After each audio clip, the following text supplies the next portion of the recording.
এটা স্পেশাল খিচুড়ি, একবার খাইলে বারবার আসতে হবে। আজকে বেরিয়ে পড়লাম গুলশান এরিয়াতে খিচুড়ি নাস্তা করার জন্য। দেখা যাক সর্বনিম্ন কত টাকায় খিচুড়ি নাস্তা করা যায় এই গুলশান এরিয়াতে। আমার নরম খিচুড়ি কত করে? ভাই আমাদের হলো লেটকা খিচুড়ি, হলো ভেজিটেবল খিচুড়ি। এটা হলো আপনার বোম্বাই মরিচ দিয়ে, আচার দিয়ে, আপনার লাল মরিচ দিয়া, তারপরে ডিম দিয়ে হলো 60 টাকা, ডিম ছাড়া হলো 40 টাকা। এটা স্পেশাল খিচুড়ি, একবার খাইলে বারবার আসতে হবে। এই যে পেশ করতেছি।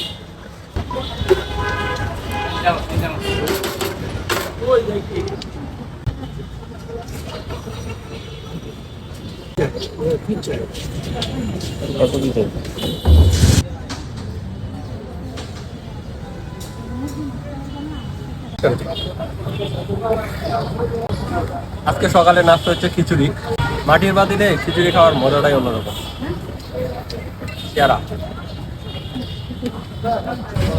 ল্যাটা খিচুড়ি খাওয়াটা খাচ্ছি ভাই। আমি মনে করি গুলশান এরিয়ার মধ্যে, অ্যাভিনিউ এরিয়ার মধ্যে একদম রিজনেবল প্রাইসে যদি নাস্তা করতে চান তাহলে এই খিচুড়িগুলো খাইতে পারেন।